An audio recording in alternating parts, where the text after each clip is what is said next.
Welcome to It's a Long Road, the Rambo series podcast. This is exciting because this episode is the first episode where we start discussing the film.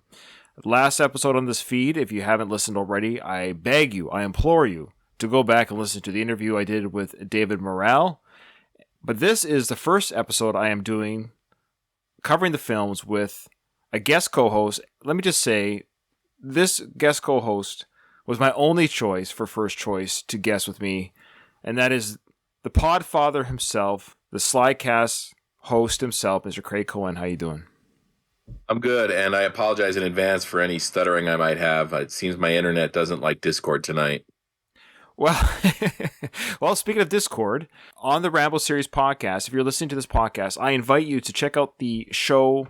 What do you call it? The show notes? That's what they call them. The show description notes. In the show description notes of every episode, there is an invite where you just click on the link and it will lead you to the Last of the Action Heroes Podcast Network Discord server. And within that server, we record live, obviously. I mean, every recording's live, but you can join the live recordings with us as a guest member, sort of like a guest audience member. You don't come on mic or anything. You don't come on camera, but you get the crack wise with me and my guest host, whoever it is at the time of recording, and offer your insights about the Rambo franchise. And today we have Donald, who is a regular, the other shows that we do on the Last of the Action Heroes podcast. He is a great contributor to the podcast with his insights and humor. He's been following Craig since his Camel Clutch podcast days. Welcome, Donald, to Discord. So again, I invite everyone to join our Discord. You can join these live discussions. Well, Craig, I'm personally very excited to start covering Rambo. I have been looking forward to this journey for so long. I'm actually giddy, and that's a good sign. I'm giddy again. I'm excited again to podcast. You ever get that feeling when you start a new project? Oh, absolutely. And that's the reason you start something like that, is because it's got your excitement levels high and your juices flowing and you want to be creative. This is a great set of movies to talk about. So I know people can go, and I invite everyone to go, to the Slycast podcast. Mr. Craig Cohen has actually interviewed, before me, and rightfully so, David Morale, the author. It's a great, what was the 35th anniversary special to First Blood? It was the 35th anniversary of First Blood Part 2, so we kind of talk about where David is with, or was with, Rambo at that time, his thoughts on Part 2, and then also the unique situation which saw him writing the novelizations of those two sequels, 2 and 3, which an author hadn't really done before. So that's a great episode, that 35th anniversary episode. I'm really proud of it. You were part of it. Doug was part of it. Mike Kunda was part of it. We got listener comments all around. Yeah, that's on the feed here. And then also, if you go back to the early Slycast episodes, we did a joint First Blood and First Blood Part 2 episode, and we also did a Rambo 3 episode. Yes, so please check those out. Craig, as always, does a wonderful job dissecting, talking about, well, all the Stallone films that he does, but particularly the Rambo films, the Rambo franchise, and I hope to do half as good as you do, Craig, in talking about these films. Will be longer. Longer isn't necessarily always better. So I'm really hoping that my series, though it will be longer than your coverage, it will have the same quality of coverage that you've done on Slycast. The beauty of, what you were doing with Going the Distance and now It's a Long Road is Slycast, we were doing 2.5, 3 hour episodes at some points. You're going even longer, sort of over the course of a season. So it really allows you to explore sequences and things that are worth talking about. It's awesome. You can never have too much coverage. Oh, good. Well, we're going to have too much on this podcast feed. I can't wait. So check out this show and all the other shows on the Last of the Action Heroes Podcast Network. Just Google Last of the Action Heroes Podcast Network, and you'll get all the shows that are available on that network. A lot of great action movies and action heroes. Craig, in a nutshell, because we're going to have new listeners. I think there's new listeners listening to us just because it's a new Rambo podcast, so people might not have heard your take. What does Rambo mean to you? Oh, wow. Rambo was really sort of my cinematic entry into modern action movies. I'm not entirely sure that in 2022 we can consider Rambo an action movie. I'd almost wonder if it's kind of more of a thriller, would you say? For me, I saw it at an age where it was on the cusp of all those classic movies coming out. And it almost feels like First Blood is a good bridge between the 70s action adventure movies and what we got in the 80s. And then, of course, First Blood Part 2 took it to the level that everybody sort of aspired to. for me, it's really sort of my cinematic entry into modern action adventure films. It's a character that I've been on the ride with ever since. Sadly, it didn't end the way I would have preferred it to end, and who knows if it's even over. There's great things about it, about each film. And I also think the character himself was important. The idea when First Blood came out and when David Morrell wrote the novel 10 years earlier of how these soldiers were impacted by the Vietnam War and what they saw over there and how they were treated when they got home.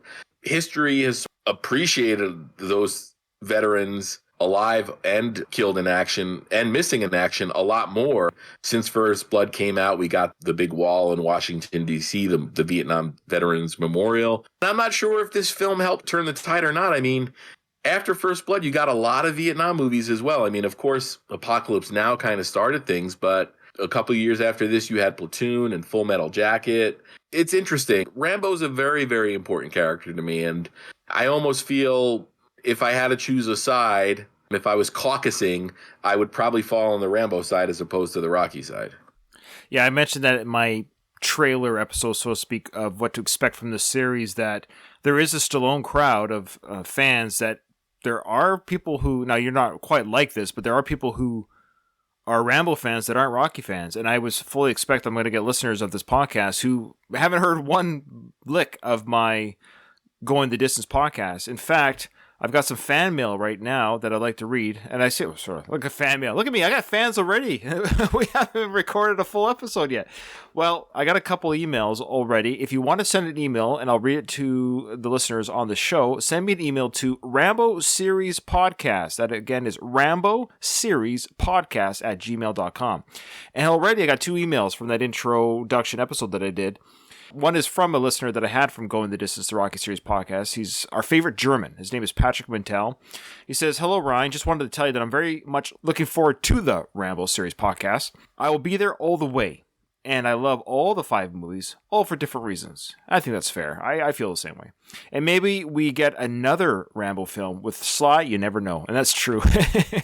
We just never know. He says here, quote, it's a long road. What a great title you came up with, Ryan. Or was it a guy from Germany in an email from November 23rd, 2019 who wrote, quote, P.S., are you still planning to cover all the Rambos after Creed Part 2?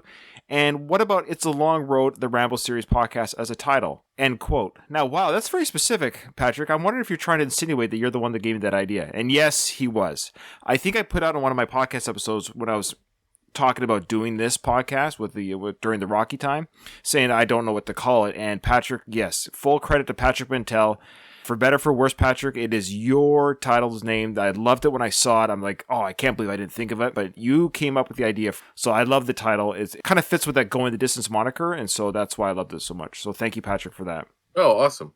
Yeah. He goes on to say that he won't charge me for that. Well, it's good because I don't make any money off this. He goes on to say, by the way, when I turn 50 years old in 5 years, I guess he's 45 now, my family and I, together with another family, are planning a trip to Canada. My buddy and I will definitely travel to Hope for 1 or 2 days to visit the First Blood locations. Hey, Patrick, I don't know if you knew this. I'm just a few hours drive away from that. Yeah, ferry ride as well. So if you want to visit me, and while you're in Canada, come say hi. We got 5 years to plan that, so no rush. He says, so let's start walking that long road over the next 5 movies, and 37 years. It'll be one hell of a journey. Cheers from Germany, Patrick. Thank you so much, Patrick. That's amazing. There's a movie that came out within the last couple of months called Antlers. I believe it's here on HBO Max here in the States, but it's my understanding that was filmed in Hope, British Columbia. Oh, probably. The Pacific Northwest here in BC is beautiful for those type of films. If it's atmospheric type, I don't know the film, but do you know that Rocky himself saw the film, but he referred to it as Rantlers. Yeah. A little Rocky humor. Well, that's a deep cut for our Rocky 5 fans. Boy, if you're like, what's Ryan talking about? Then you are not a Rocky fan. Okay. The second email is from Mr. Mark Crane. Welcome to the show. Welcome to the journey of the Rambo Series podcast. I'm 99% sure he didn't listen to my Going the Distance, but if I'm wrong, let me know, because he says, hi. He just says here, my first film I watched on VHS was First Blood. He goes on to say how this happened was his mom rented 2 movies, Elephant Man and First Blood. He thought First Blood was a horror film, so he chose that based on the title to watch, and now it's his favorite film is First Blood. It says here, really looking forward to listening. Thank you. Well, thank you, Mark, and I hope that I do First Blood justice to your fandom of the movie. I think it's great that your mom rented the film. And I will say, it was actually my parents that rented the film too. That's how I saw it at a young age. It came out when I was 7 years old, or just shy of turning 7, actually. And I, of course, didn't see it in the theaters. But I saw it on VHS myself. Probably I was about, I would say, between 9 and 10. I probably saw it on home video. First Blood was one of a handful of movies that I was ultra excited about when DVD became popular. I was an early adopter of DVD. I bought a first generation player. For those that didn't live through it, VHS was a struggle. Yeah. You had what was considered, especially for movies like First Blood, which is a very wide ratio film, pan and scan, where they would crop the film and then they would create these artificial camera pans to make sure they captured all the action. First Blood was like that. Die Hard was like that. I remember those were two movies that I was so amped to get on DVD when those came out, because I knew we were going to finally see nice, beautiful widescreen images that people saw in theaters. It just got released a few years ago on 4K high def, and so I owe it to myself. I got them on Blu-ray, the box set, of course, but I really do need to buy the 4K. And I'm going to be one of those guys that, yes, every time it comes out a new edition, 4K, 8K, 16K, I'll probably keep buying First Blood. Do you have a 4K player? Like, do you have a 4K Blu-ray player? Oh, okay. The only Blu-ray I have is the director's cut of Rambo, which is part 4. All the others I got in that, like, steel tin. Right, yeah. When Rambo came out, I think. Okay. I haven't seen a box set yet. I could be wrong. I haven't seen a box set yet that with has Last Blood. With Last Blood. Is there one? There must be one. I don't know. Were they all the same studio? Good question. We'll have to save that for season 5 of It's a Long Road to the Rambo series. Yeah, a little Stallone trivia regarding my Blu-ray history. Please. The Expendables was the first Blu-ray I ever bought. Oh, nice. That's a good question. I'd have to think about my first Blu-ray. Boy, I remember my first CD. I don't know why I remember that. First CD I ever bought was Aerosmith Toys in the Attic and Aerosmith's debut album, Aerosmith. Yeah. Anyways, a little side note there to get to know your host a little bit better. Yeah. We're going to talk a little bit, Craig, if you don't mind, before we get into the film, because we're going to go through the film piece by piece, scene by scene, or moment by moment. That's how we're going to do this podcast. So we're going to play the sequence, and you, the listener, will hear bits and pieces. You're not going to hear the audio unedited, so to speak, because there's moments where the audio would mean nothing to you. There'd be explosions or Rambo falling out of a cliff. Playing that audio for an iTunes listener does them no good, but we will watch that as the guest host myself will watch that sequence and then talk about the things that we saw.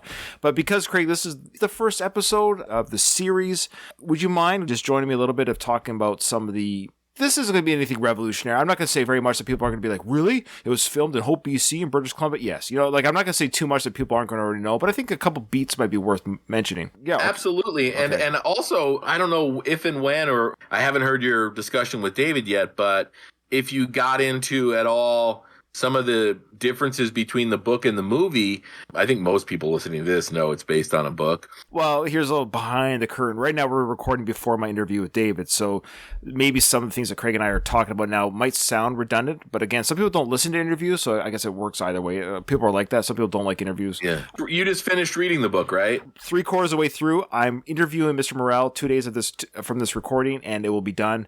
So we could talk briefly about the book, and I don't mind doing that since that is the genesis of this character. I mean, I think the main thing is, in the book, it takes place in Kentucky. It's one of a handful of books I've read multiple times, but it was not... Yes, it was. Madison, Kentucky. That's right. Yeah, so it takes place in Kentucky. So that's a location swap out they did, and I don't believe in the book, it's not like a Kentucky winter or anything, right? In the book, it's fall. It's crispy at night. Yeah. They're cold, but there's no snow, if I remember correctly. Yeah. But definitely the elements are uncomfortable for Rambo and the gang. People are cold and wet. There was a lightning storm and rain and flooding and what have you. So it's not nice weather right now in the book. The other thing that we should let people know is the changes that Stallone made to the book made the movie that it is, made it connect with audiences the way it did.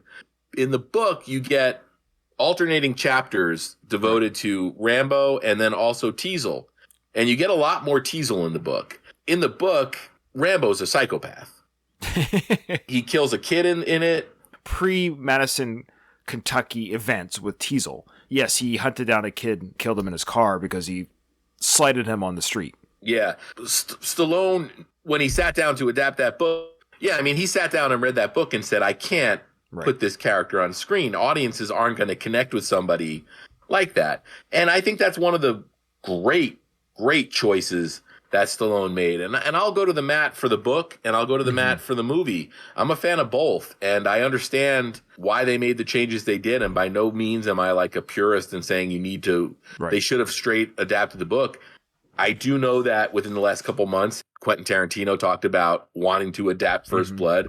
He was more joking when he said it. I'm sure he would approach it in a different way than Stallone did. There's a lot of great material in that book. And if you're at all a fan of Rambo, I know you can get used paperback copies cheap. As David Morrell will tell you when you interview him, it's never been out of print, which is amazing. There's not many authors that can say their books have never been out of print. So that means you can go to the Barnes & Noble and order a brand new copy of First Blood in 2022. You don't have to go to your used store. It's also available on Kindle, which is how I read it when I reread it. I don't even know what my point was. But it's okay. We're gushing about First Blood, the novel. I mean, if you're a fan of the movie First Blood or the Rambo series, I think you owe it yourself to see or read and experience the source material. Now, here's the thing. It does differ from the movie, or the movie differs from the book, but rightfully so. They're two different mediums. And this was also a film of the 80s, and you have to keep that in mind. Audience-pleasing movies were different back then. This movie could be made today like the book. I think having spoiler, should I spoil? I mean, do I spoil a book that was written in 1972? Is 50 years old. Am I allowed to spoil the ending? I think most people know about the alternate ending to this movie, which was the ending of the book. Well, the ending of the book, Troutman shoots Rambo. In the movie, he commits suicide. Yeah. That was the alternate ending. Now, I'm getting mixed sources, though.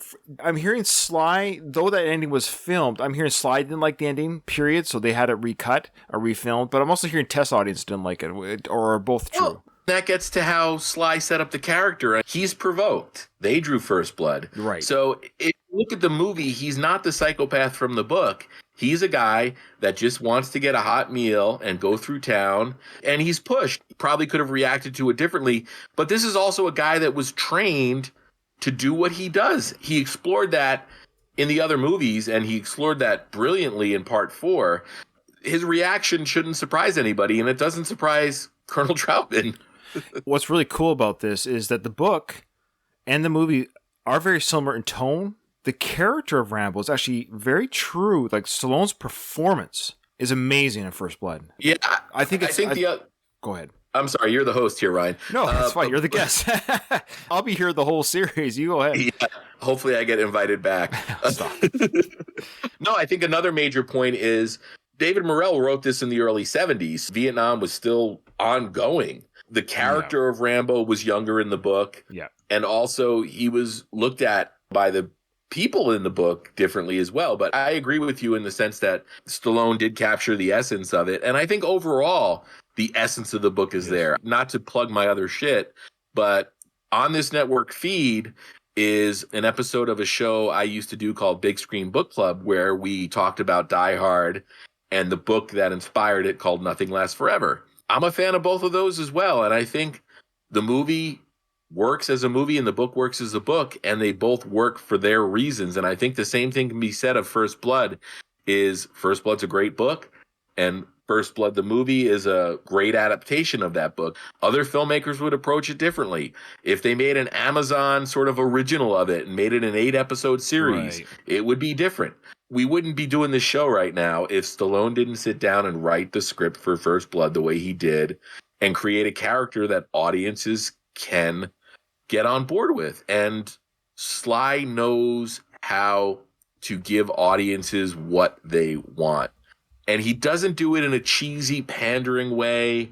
It's always just him knowing how audiences think and how audiences respond and what they want to see. That's what he did with Rambo. And that's the reason that they made more Rambo movies. And that's the reason we're talking about Rambo in 2022. To me, it's amazing that he created two iconic characters. Most people don't even get to create one iconic character, let alone two. That's pretty remarkable. Have you seen the alternate ending?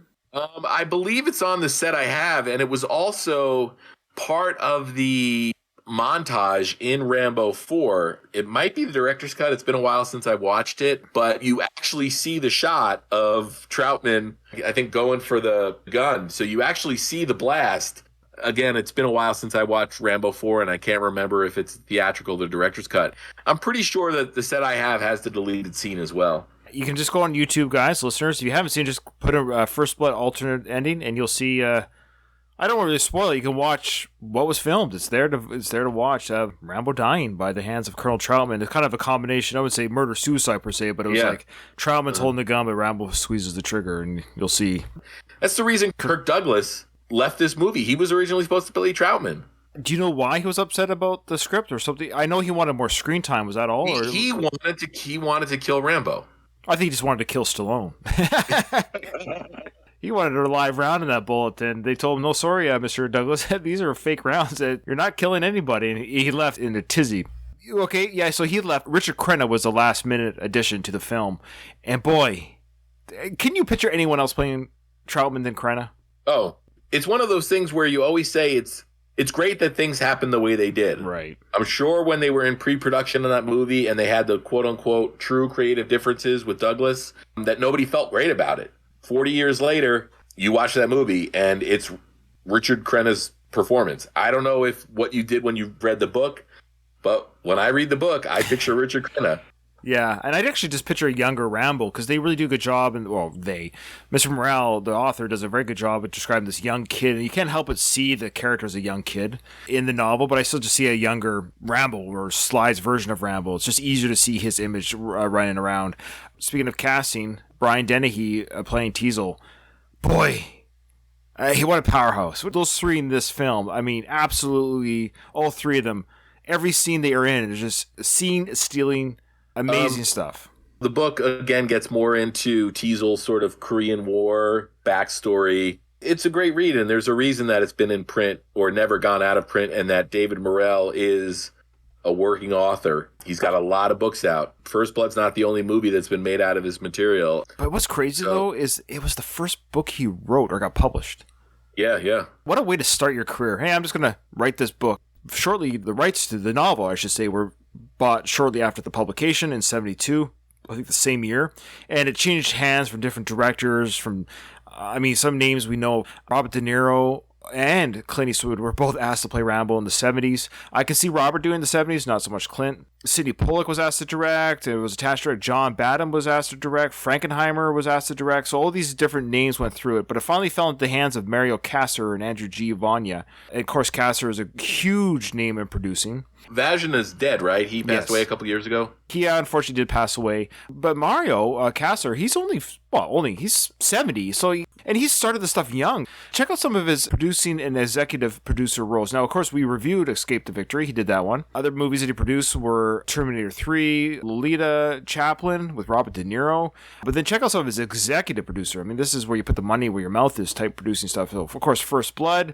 Part 2, of course, Rambo 3, Red Heat, I'm just doing ones that we would like on this network, Total Recall, Air America, LA Story, The Doors, Terminator 2, Basic Instinct, Universal Soldier, Cliffhanger, Stargate, Showgirls, Terminator, The Sarah Chronicles television show, Terminator Salvation. My goodness. Yeah. He's younger than Sly, which is kind of wild. It's crazy. Also, still alive. I've never made an attempt to reach out to Mario, and I've never also made an attempt to reach out to Ted Kotcheff, who is the director. Another fellow Canadian for me, because David Morrell's Canadian as well. Yeah. And I believe Ted Kotcheff is more of a TV guy. Most of his credits are TV. I don't know much about that, to be honest with you. He's 90, I think. You can say what you want about the aesthetic of First Blood. It's a very raw movie. Everything in it looks real. Because in the early 80s, late 70s, they had to do everything for real. There was no way to fake it. What I wanted to get to, and I think that's a problem with some of the more modern action movies, is they don't get guys like Ted Kotcheff to direct these movies anymore. You get a Mick G or a Michael Bay.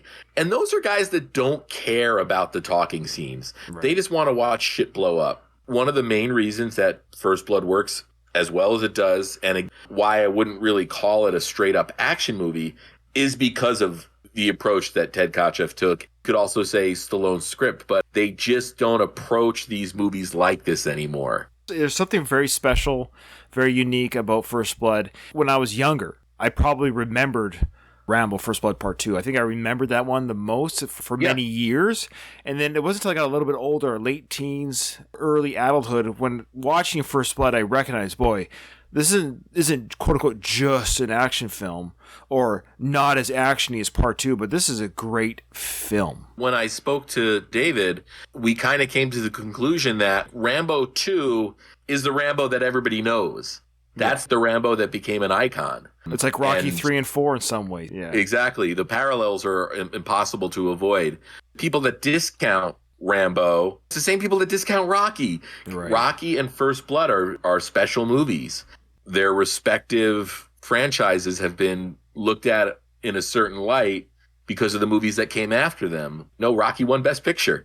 Yeah. I think Stallone should have won an Oscar for First Blood. I think he should have been nominated. I think he should have won. I agree. There's something about that non-speaking acting and the physical acting that is nothing to slouch at. Physical acting is a real thing, and we're going to talk about those beats as we go through the film in this season 1, where we cover First Blood. I mean, we're going to hit on production stuff as we go through the series, too. I don't want to do all necessarily in one episode. I want to kind of hit some beats with other people. Yeah, so based on the novel by David Morrell, again, check out the interview I did with Mr. Morrell. I am going to try to reach out to Mario's team to see if he'll be willing to talk. I think his job as a producer, basically him getting this film financed, was a huge part of the success both for Mr. Morrell's career.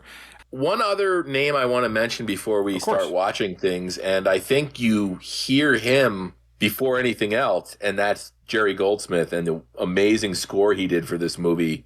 It's the parallel paths that Rocky and Rambo have taken, but I mean, Jerry Goldsmith's score is just as important and powerful as Bill Conti's score was for Rocky. Both Bill Conti's Going the Distance was the name of my Rocky podcast, and of course Jerry Goldsmith's It's a Long Road composition is named for this. So I just kind of found that interesting that it happened that way. But yeah, go ahead. The fact that the themes and the motifs that Goldsmith created, he scored 2 and 3, and then Brian Tyler, when he picked up on Part 4, he used a lot of those themes and those motifs. It's like the Bond theme. It's not something that you can, you have to recognize it. Right. Yeah, no, I totally agree. The First Blood score, Jerry's score in theme music is just amazing. In fact, we're going to get into it pretty shortly right now as we cut to the movie itself, and we're going to hear Jerry Goldsmith's theme. What is interesting about the beginning of this film is how peaceful it is, how quiet it is, and it really is the calm before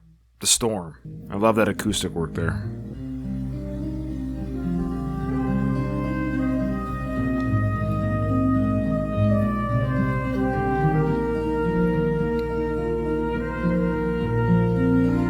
Are you singing along? Tell me you're singing along in your head. We're all singing the song. When they drew first blood. There's a really good special edition of this soundtrack that was released that you can probably still find online. I just love the acoustic guitar. Yeah. It's a unique approach. Now, I should have gone back just a little bit here. We got the First Blood lettering. I really love the lettering of the First Blood. It's got the red with the white outline. Yeah, that font is great. So what we have here, folks, we have the opening sequence here of First Blood has hit the screen. And, of course, actually before First Blood, you got the big Sylvester Stallone in First Blood. We would be remiss if we didn't say the huge movies that Rocky 1 and 2 were before the coming out of this film. That without Stallone's interest in the script, that was a huge part that made the movie, of course, what it was, and its production to go greenlit was, of course, Sly signing on saying, yeah, I'll do this. Yeah, oh yeah, absolutely. So this movie cost $15 million to make in 1982. Wow. That's it. That's amazing. That seems like a risky budget in 1981. Today's money, so this film was greenlit today. Today's saying here's $42 million to make a film. That's, for an independent film that has no CGI, let's say, some very small set pieces all in the forest. Yeah, I guess it's kind of a healthy budget towards the star, director, composer, and a budget enough where you're nearing $500,000 maybe, where you're like, okay, we better make some money. And money it made. So it made $156 million in 82, which in today's money, that's a $434 million box office hit on a $40 million budget. So it made 100 times its money back. Yeah, that's global, right? That's global. And it was the number one selling movie in China until 2018. Oh wow! And then some Marvel movie probably. Yeah, took the title. I think it was Endgame. Yeah. Endgame was 2018. Yeah, yeah. Is that amazing? It is. It sold the most tickets ever in China alone. I find that incredible. Every time I see the word China, I hear Trump's China. Don't you? You're not alone. He's either ruined China for you or he's made it more fun. I think he's made it more fun for me. Back to the film. So we got Richard Crenna's name has come up, and we see Rambo walking down this gravel driveway. Brian Dennehy. Yeah, Brian Dennehy's there. Now it says Bill McKinney and Jack Starrett. I forgot to see who those guys were. They're probably the other cops, the older cops, because then we've got the red-haired guy from NYPD Blue. Jack Starrett, or Starrett, I don't know how to pronounce it. Is the guy with the mustache, right? That wants to shave him? Galt. Yeah. Now, here's an interesting thing. This might be fun to talk about right now, and I'll mention again when I get to his episode when Galt's introduced on screen, but Galt was killed in the jail. Yeah. He was the first death. Yeah. Rambo slit his stomach open with the razor knife. Isn't that amazing? Yeah, yeah. And again, that's a change Stallone had to make in order, to have people be on board with him. Yeah, we're going to see the other two credits now for the guy from Miami Vice, Michael Talbot. You remember Rico and Tubbs? They had the two other cops, Zwitek and Zito. Oh, I totally forgot. Michael Talbot was Zwitek. That is crazy.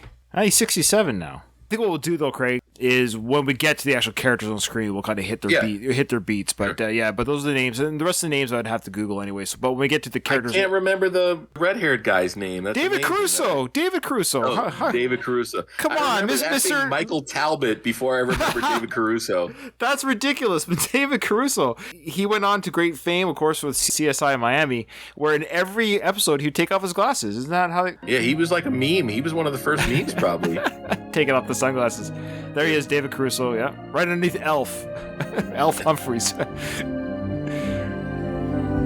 Okay, so we see Rambo walking down the driveway. He's wearing that Army veteran-type jacket. In the book, he also carried a sleeping roll with a rope, so they kept that as well. Now, this whole sequence here, what we're going to watch, Craig, did not happen in the book at all. Again, this is 10 years later. I think we were starting to see the fallout. They were starting to have discussions about Agent Orange and what it had done to some of the soldiers coming home. And it's alluded to here that the cancer that he gets is because of chemicals he was exposed to while in Vietnam. And that's the question I have for you. Now, we know it's interesting. The book took place or was published in 1972, and the war was still on for another 3 years after the book was published.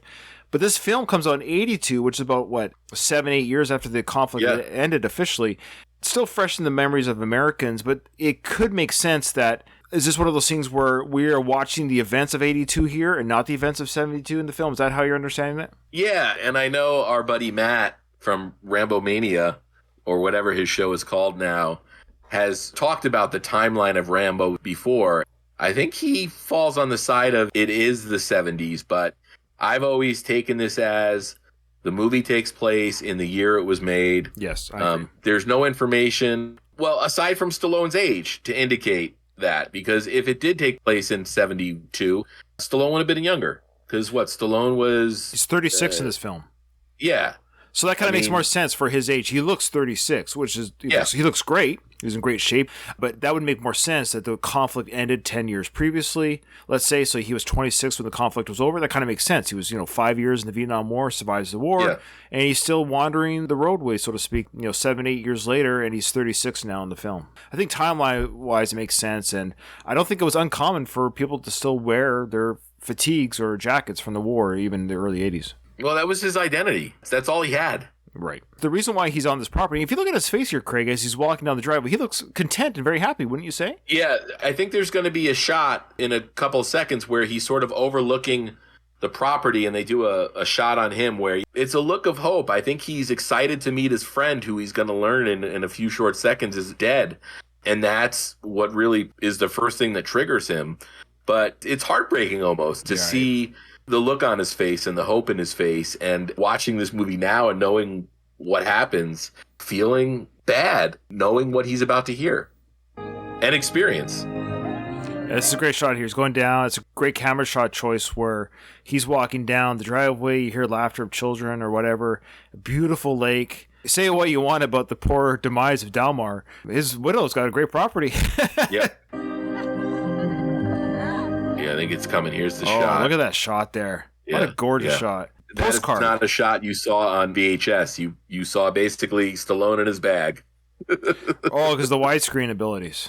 Yeah. Good point. So he's looking There at it the is. That's kids. the Yeah, look at that. That's the shot right there. He sees children playing. He's happy. It's kind of heartbreaking, man. I mean, ugh.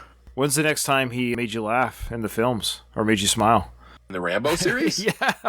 God, I don't know if he does. Well, yeah, in Rambo 3, when he tells that Afghani soldier about the light, it turns blue. Oh, right. Yeah. Rambo 3. I can't wait to talk about Rambo 3. But Rambo 3 is the comedy edition of the Rambo franchise. It's the last crusade of the Rambo franchise. So they got 5 kids, eh? 5 kids playing there. Andrew Laszlo, I believe he had a pretty long career too, the cinematographer. Oh, probably, yeah. Based on the novel by David Morrell. I don't know if you heard that because you're talking to the kids. Can you tell me if Dalmar lives here? I never noticed that before. I just listened to my earphones there. He goes, can you tell me if Dalmar lives here? That's a good point, Donald. Says the amount of kids indicates that it's probably 10 years later. Oh, yeah, good point. Yeah, there you go. Good thinking. Yep. Dalmar was busy. Pumping out those kids before his cancer. Oh, there's a guy hanging clothes with her there. I never noticed that before. Yeah. Did you? I did not. What in the world? Yeah. Is this like Mandela effect? Am I going crazy, Greg? Let's see if they show him again. I mean, he could be one of the... Well, no, we already saw all the kids, right? Maybe there's more than 5 kids. He could have had a son before he went off to war, and then that kid's older now. Well, I don't know who this gentleman is here. Boy, this guy moved in awfully quick when Dalmar died. She's got needs, man. Come on. I've never seen that guy before. Excuse me. Can you tell me this? Where Delmar Barry lives? Oh, it's sorry. That's the girl. It's all. Okay, you have to keep in mind, people. This we're overanalyzing it too much. It's just a very tall teenage girl. They've got about 5 or 6 kids for sure. So the teenager, or 11 or 12-year-old, she's as tall as the mom. That just threw me off there. My apologies. Okay, that makes more sense. So she goes, he's not here. Go on inside with me. Oh, he's a friend of mine. As a matter of fact, he wrote this address down. Right here. There. You can see that's Delmar's writing. I'm sure I had a hard time finding this place. Yeah, that's his writing. Well, like I said, he's a friend. My name is John Rambo. We served on the same team together in Nam. I don't know if you ever talked about me. I've got a picture of us together somewhere. This junk in your pocket. You know, Sly, what a great job he does here of just being quiet and humble, a little bit awkward. He's sensing this woman maybe she doesn't trust me. Maybe she's doesn't want to tell me where Delmar lives. You know, maybe he doesn't live here anymore, but obviously Rambo wants to get information. But the way he says, you know, I've got a picture of us together, and you can see this is his handwriting. She's like, I know what his handwriting looks like. But just how he's got all this stuff. Both the Rocky and Rambo characters both like to carry pictures in their pocket. Yeah. And show people. Here it is. Here it is. That's me. That's Danforth and Westmore, Bronson, Ortega, and there's Delmar right in the back. We had to put him in the back because he's so big. If we didn't, he'd They're all take up dead. the whole picture. Look how big he is. Delmar's gone. What time will he be back? He died. What? Died last summer. Died how? Cancer. Brought it back from Nam. There you go. Cancer brought it back Yep. from Nam. Did they use that orange agent? Was that the war? Agent Orange, yeah. I believe Jesse Ventura, he claimed to have suffered from a lot of effects of Agent Orange. It affected his lungs, and he blamed a lot of health issues that he had on Agent Orange. Oh, really? Yeah, that's unfortunate. Again, I love Sly's. I'm going to say this a lot throughout this series, but his acting, or at least this season, at least season 1, his acting here is just so great. Of just what he died, it's just the way he is, and how his face changes. And I mean, this is peak Sly, right? I mean, chiseled jaw, just features cut from Great stone. hair. Yeah, great hair. Regular eyebrows. This is, there's no rug here. This is real hair. I mean, he's kind of puffing the front a little bit to cover the receding, but it's there though. It's all there. Mm-hmm. All that orange stuff, they spread it around. Oh, there you go. Cut him down to nothing. I could lift him off the sheet. Can we just say how great this actress is playing this very bit role? She just carries this opening scene. Yeah. I never got her name because I would be interested to see just kind of, where they grabbed her from. Yeah. She might have just been a local, This was filmed in Canada. What are you talking that's what I'm saying. She might have just been a local actress in British Columbia, Are you kidding? Wait, you don't get my... I'm actually not even trying to be funny. There are no black people in There's no black people. 1982? All right. I'm actually pulling up... on IMDb? IMDb right now. Yeah, sure. Please do. She's not listed on IMDb. Wow, really? I mean, she's a big speaking part. I know. That is odd. Maybe IMDb servers are in British Columbia. yeah. Mrs. Barry. All right. Thankfully, there's a Rambo.fandom. Okay. She is played.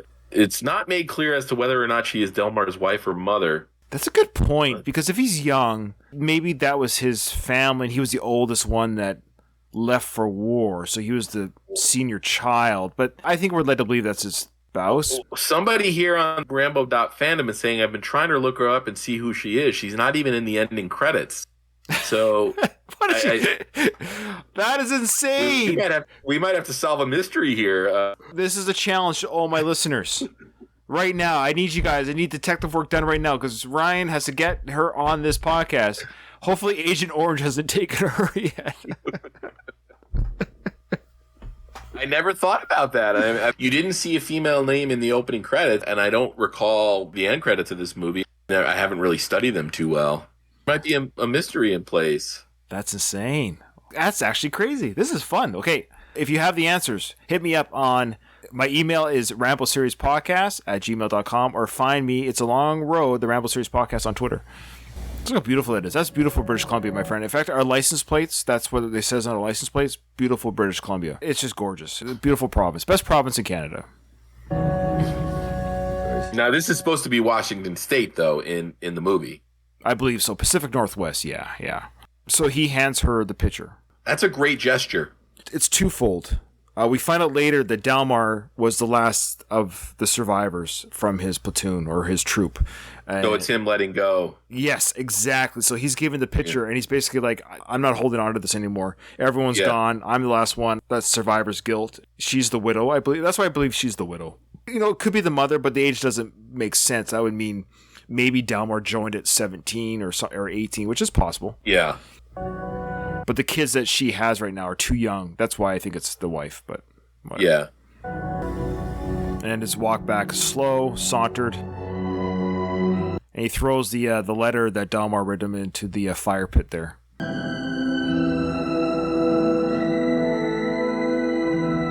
And man, that is British Columbia if I've ever seen it. Oh boy. Yeah. So he's walking on the street, the highway there. His hands are cold. He's breathing on them. He's not hitchhiking, but he is looking at some cars as they pass by. Maybe he's thinking about hitchhiking, but I haven't seen him put his thumb out yet. Yeah. That's a good point, Donald. Rambo is not sentimental. Now, here we have a great sequence here of him underneath the sign. It says, Gateway to Holiday Land, Welcome to Hope. So again, this is that's really in Hope, British Columbia. I don't know if that's there right now, but that's a nice little slice of history. Like, that's what Hope, British Columbia looked like again in 1982. So it's a nice little film history. And it's nice for me because, people who are from Philly or they watch movies in New York or you in Las Vegas, you get to say, hey, that's in my area. So for me, this is my movie, where I can say this is my stomping grounds. This is I wasn't raised in Hope, but I've been through BC so much as a province that I've been through Hope, BC many times. And yeah, it's just kind of cool to see this is my homeland, so to speak, for this film. Yeah. Now, we're going to stop it because...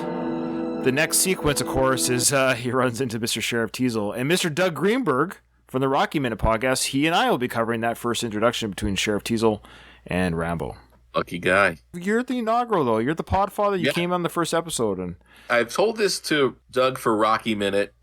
I fear no minute, and the same holds true for the Rambo series. So Anytime you need me, Ryan, scheduling permitted. It does help that we're both in the same time zone.